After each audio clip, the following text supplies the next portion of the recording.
Hi hello வணக்கம், welcome to Neela's kitchen. இன்றைக்கி நான் ரொம்பவே சிம்பிள் அண்ட் ஈஸியான ஒரு 2 ஸ்வீட்டான உருண்டை வெரைட்டி பண்ணுறது எப்படின்னு பார்க்கலாம். முதல்ல நான் கிரவுண்ட்நட்ஸ் யூஸ் பண்ண ஒரு லட்டு. இது நம்ம கொழுக்கட்டைக்கு கூட நம்ம பூரணமாக யூஸ் பண்ணலாம், ரொம்பவே நல்லாயிருக்கும். அதுவும் நான் ஒரு நாள் செஞ்சு காட்டுறேன். முதல்ல நான் கிரவுண்ட்நட்ஸை லோ ஃப்ளேமில் வச்சு நல்லா வறுத்து எடுத்துக்க போகிறோம். இது நல்லா வறுக்கணும். அந்த தோலெல்லாம் க்ளீனாக உறிஞ்சி வர மாதிரி லோ ஃப்ளேம்லேயே வச்சு நல்லா வறுத்து எடுங்க. இப்போ பார்த்திங்கன்னா நான் லோ ஃப்ளேம்லேயே நல்லா வறுத்து எடுத்துட்டேன். அது அப்புறமா தோலை ரிமூவ் பண்ணிடலாம். ரிமூவ் பண்ணிவிட்டு செப்பரேட்டாக எடுத்து வச்சுக்கலாம்.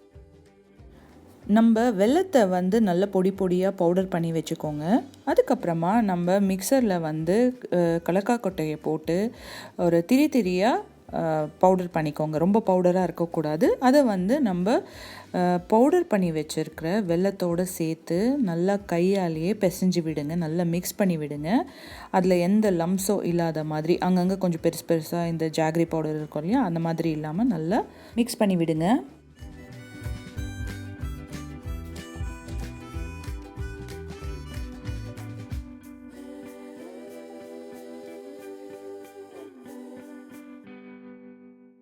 நல்லா மிக்ஸ் பண்ணிட்ட அப்புறம் நம்ம கையாலேயே உருண்டை பிடிக்கலாம். நீங்கள் உங்களுக்கு இஷ்ட மாதிரி சின்னதாகவும் பெருசாகவோ நீங்கள் பண்ணலாம். இது நம்ம கொழுக்கட்டைக்கு கூட பூர்ணமாக பயன்படுத்தலாம். கண்டிப்பாக இது வீட்டில் பண்ணி பாருங்கள். கண்டிப்பாக உங்களுக்கு பிடிக்கும். ரொம்ப டேஸ்டியாகவும் இருக்கும். சிம்பிள் இன்க்ரீடியன்ட்ஸ் தான்.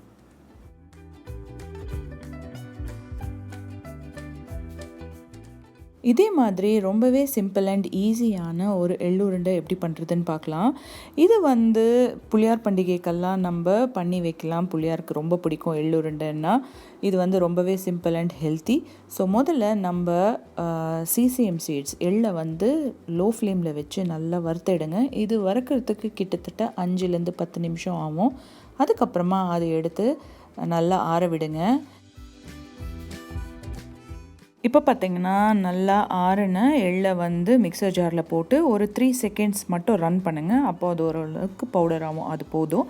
அதுக்கப்புறமா நம்ம ஜாகரி பவுடர் பண்ணி வச்சுருக்குறோம் இல்லைங்களா, அதில் இதை சேர்த்துக்கலாம். சேர்த்து நல்லா மிக்ஸ் பண்ணி விடுங்க, லம்ஸ் எல்லாம் சேராத மாதிரி. இந்த வெல்லமும் அப்புறமா எள்ளும் ரொம்பவே சீக்கிரமாக பைண்ட் ஆகும். ஆனால் நல்ல உருண்டை பிடிக்கிறதுக்கு ரொம்பவே ஈஸியாக இருக்கும். அதை நல்லா நம்ம கையாலேயே சின்ன சின்னதாக உருண்டை பிடிக்கலாம்.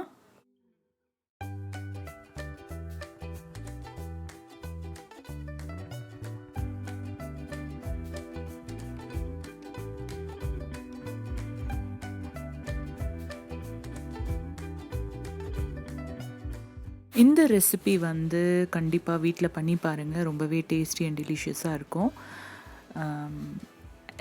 ட்ரை பண்ணி பார்த்துட்டு எனக்கு கமெண்ட்ஸில் உங்களோட ரிவ்யூஸை சொல்லுங்கள். உங்களுக்கு வேறு எதுனா ரெசிபீஸ் பண்ணணும் அப்படின்னு நீங்கள் நினச்சிங்கன்னா எனக்கு கமெண்ட்ஸில் போடுங்க. நான் கண்டிப்பாக பார்க்குறேன். இந்த வீடியோ உங்களுக்கு பிடிச்சிருந்தா கண்டிப்பாக லைக் பண்ணுங்கள், ஷேர் பண்ணுங்கள், சப்ஸ்கிரைப் பண்ணுங்கள். கூடவே பெல் ஐக்கானையும் ஹிட் பண்ணுங்கள். மறக்காமல் கமெண்ட்ஸ் போடுங்க. தேங்க்யூ.